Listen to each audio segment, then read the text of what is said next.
subiri. Wewe nilikwambiaje kuhusiana na huyu mtu? Kadri nilijitahidi kuwa mbali naye, lakini moyo wangu ulikuwa unasita. Na nikagundua ni mapenzi. Nampenda sana. Wewe mvulana, upo na huyu. Unahisi unafurahia kabisa kufanya tendo, yaani kama tulivyokuwa sisi watu wazima na watu wazima wenzetu. Wewe uone kama umri wako sio wa kuwa na huyu. Wewe mbona nilisha kukanya mara kadhaa, achana na huyu mtu. Atakusaidia nini? Hata ukifanya hicho unachokifanya haina maana kama ndo utapata mvi mapema. Yaani hautakuwa.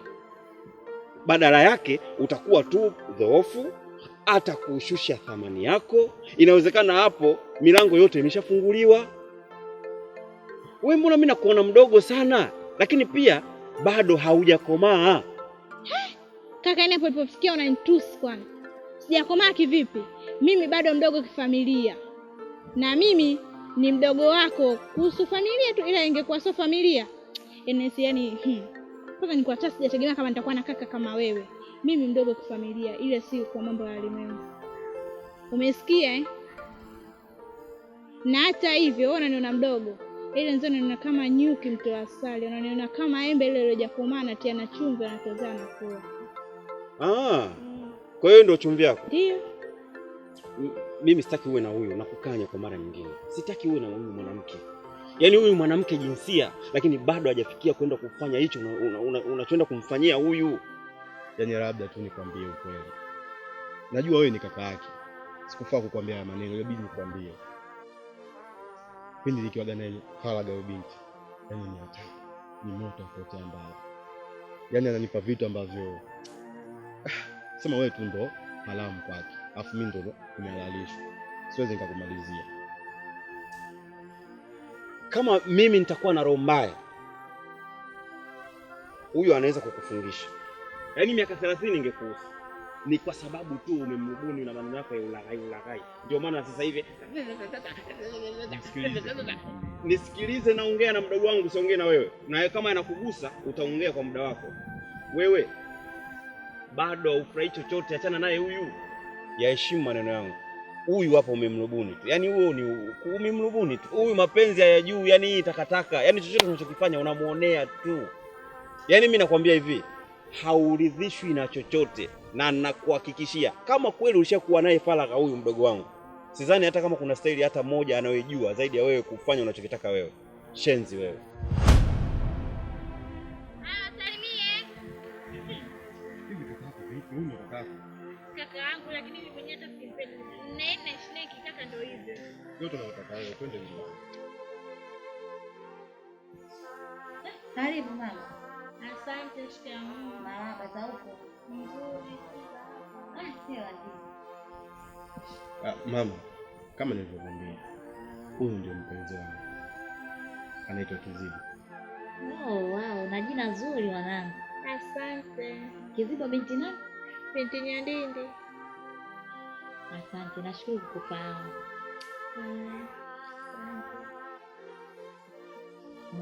Nini tena wewe mama, ushaanza. Tutaongea baadaye. Haya, Kizibo. Basi acha mimi nikuache kwanza. Haya poa mama. Kizibo. Mimi niko ndani. Haya mama. Kuwa na amani. Haya. Sorry kwa kukuta. Nakuogopa mama, mama yangu uko poa tu. Namuona sio kama kakaangu mimi hapa. Maana kakaangu wewe. Sikiliza, hapa beza kakaako usizongelea. Umesikia? Mimi nipo mimi na beza kakaako hapa ani. Unataka kunywa nini? Sio kuna chochote. Sasa sisi tumekuja sasa hivi tu. Basi tuanze kwenda. Mimi ndani siende, nikuja hapa kumwangalia mama yako tu basi. Labda siku nyingine kesho kushukuta mimi nitaingia ndani. Twende ndani. Na uogopa kakaangu. Hivi unajua kama mimi bado nasoma eh?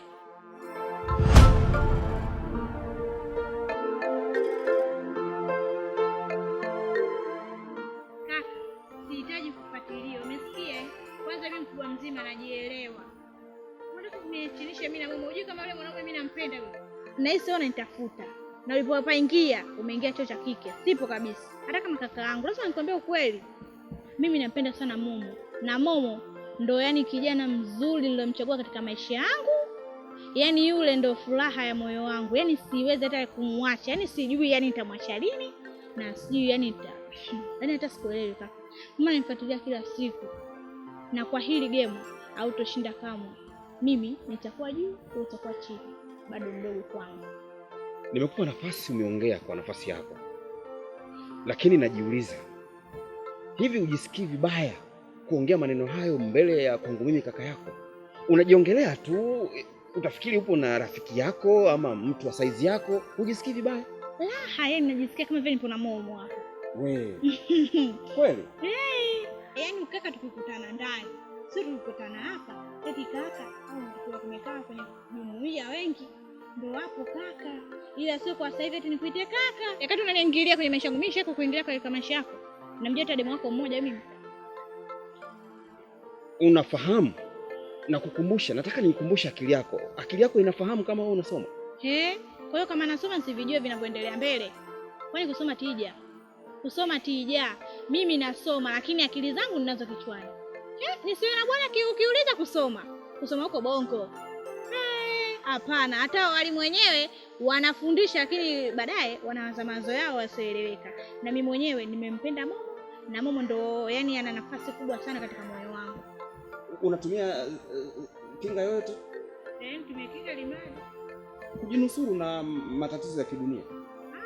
Kinga ile nipate nini kifano? Mwenyewe kinga.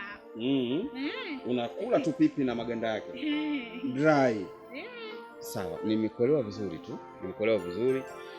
Lakini naendelea kupata wakati mgumu. Yaani kila nikijiuliza wakati ukiongea hapo nahisi kama hauongei wewe. Natamani kufikiria kwamba wewe sio ndugu yangu, sio damu yangu. Yaani ni kama binti tu ambayo umejitokeza hapa afu tunaliongelea jambo hili.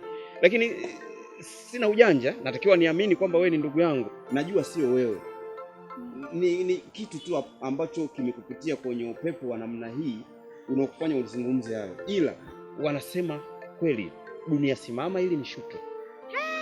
Luka kabisa udondoke, uagike chini ufe. Tena ukifa mimi nitafurahi sana maana ninabaki na Momo yani tunalila. Wacha wewe.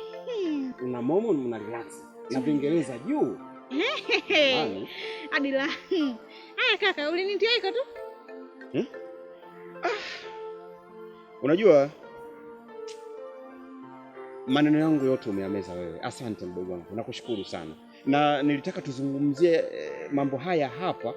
Tusizungumzie nyumbani kwa sababu watu wa kule nyumbani najua wanaweza kuchukulia vibaya, na siri ya kufahamu kwamba wewe unajihusisha kwenye mahusiano na Momo ni mimi tu.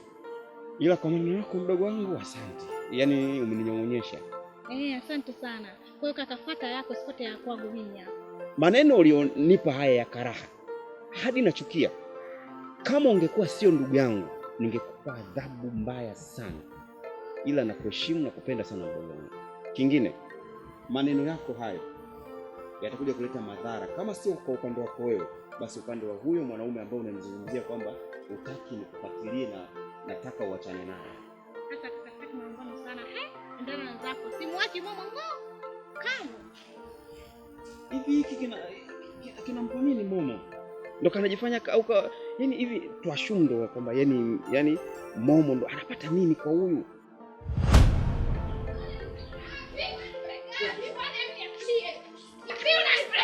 Jamani, mbona unanifanyia hivyo mimi kademu wako bwana? Wa mama, mwanao, mwambie tu.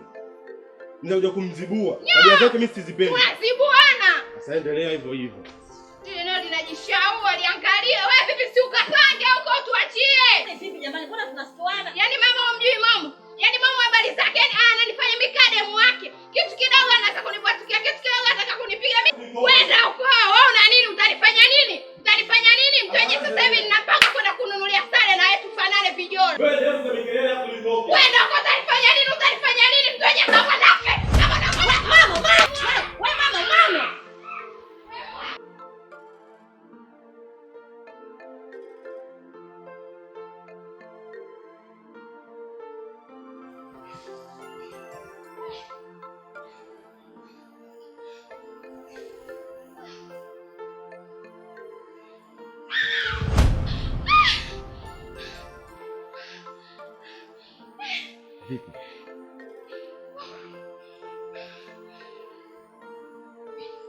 Vipi, mbona una wasiwasi? Kuna shida gani? Kuna kakangu ananikimbiza. Tuna ugomvi katika familia. Pole sana. Kwa nini anakukimbiza sasa? Yaani wewe acha tu kakangu. Mimi na kakangu hatupatani kabisa. Wewe alikuwa ananifukuza. Kitu kidogo kwake ni kikubwa. Kila ninachokifanya mimi kwake kosa. Yaani hapa tumetoka kugombana ndo ananikimbiza. Usiwe na wasiwasi, hapa hawezi kufika. Hapa uko kwenye mikono salama. Hawezi kufika na wala hawezi kujua kama uko hapa. Lakini wewe si Esma? Yeah, mimi Esma. Mbona nijua? Nakufahamu vizuri tu. Sawa. Wewe ni nani? Naitwa Mudrik. Na bila shaka unamzungumzia yule kakako Momo mwenye dread, si ndio? Ni huyo. Kumbe unamjua? Ni wote mimi nawafahamu. Ni rafiki yako? Hawezi kuwa rafiki yangu. Mnamuona tu. Lakini kwa nini mnaishi maisha hayo? Kwa sababu nishawahi kusikia kwamba mara nyingi huwa anapenda sana kukufuatilia kwenye mambo yako binafsi. Yaani kakangu wewe acha. Mimi na kakangu hatupatani kabisa. Yaani si kuto tunagombana. Na alafu pale nyumbani nakaa mimi na mamangu na huyo kakangu. Na mamangu anajua matatizo yetu. Anabwata lakini mpaka anachoka. Yaani stage ya mwisho nakwambia kabisa uaneni. Kwa alipoambia ni uwe ndo ananikimbia. Mpaka mama anatoa ushauri wa uaneni. Pole sana. Yaani wewe kakangu ile tatizo la kuongea. Yaani pale nyumbani ningekuwa na uwezo ningetoka tu. Ila ndio hivyo sina pa kwenda. Nitaenda wapi mimi? Naweza kukutafutia uhuru wa nafsi yako, uhuru wa maisha yako, ili uanze kuishi maisha yako binafsi tofauti na maisha ambayo unaishi pale kwenu ya kurumbana, kufukuzana, kutendeana mabaya, kwa sababu mwisho wa siku kama mtaendelea kuishi hivyo kuna uwezekano wewe ukaathiriwa ama wewe ukamwathiri kakako. Unajua wakati mwingine Esma, sisi binadamu furaha yako unatakiwa uitafute wewe mwenyewe, yani uanze nayo wewe mwenyewe. Usisubiri kwa watu. Ona kama hivyo. Mimi nilikuwa nategemea furaha utaipatia nyumbani kwenu. Jaribu kuondoka pale kwenye yale maisha yao ya usumbufu ili uishi maisha yako ya furaha mengine. Sawa, ila sina hela kwenda kupangia chumba. Hilo lipo kwenye majukumu yangu mimi. Na lipo ndani ya uwezo wangu. Siwezi kukushauri hivi alafu nitake wewe ufanye hilo jambo, hapana. Kama nimekushauri hivyo maana yake mimi ndo nitafanya hicho kitu. Nitakutafutia chumba ama ukatafute chumba cha shilingi 30,000 kwa mwezi, miezi 3 90,000 inishindi, tunalipa na unaishi. Si umeelewa vizuri? Na kuhusiana na vitu vingine vidogo vidogo tutavinunua. Sawa. Ila mimi na godoro tu, kitanda sina. Hivi vya nyumbani kwenu utaviacha kwa sababu sitaki mtu yote ajue kama wewe umpata chumba chako. Tofauti na hivyo watakufuatilia unapoishi na mwisho wa siku hakuna kitu ambacho utakuwa umekiepuka, itakuwa ni yale yale. Na unafanya hivyo na maana gani? Bado unasoma ama umeshamaliza shule? Hapana, mimi nishamaliza. Ushamaliza. Maisha mengine yanatakiwa yaendelee. Na kuanzia leo, yani kutoka muda huu sasa hivi, kutokana na tatizo ambalo limekutokea nyumbani, mimi naona si vyema kurudi nyumbani kwenu. Utabaki na mimi hapa leo, ikiwezekana siku moja au siku mbili, ili kuondoa labsha za nyumbani. Unakataa, ina maana kwamba unataka kurudi kwenye mikono kaka yako? Basi nenda. Hapana. Simaanishi hivyo kaka. Sipendi uniite kaka. Hebu jaribu kutafuta majina ambayo kidogo yanaendana na hicho ambacho mimi nakisema. Wewe? Ila kwa leo kwa sababu una wasiwasi sana. Twende ndani kwangu tukaanzishe mahusiano yetu. Usiwe na wasiwasi. Kaka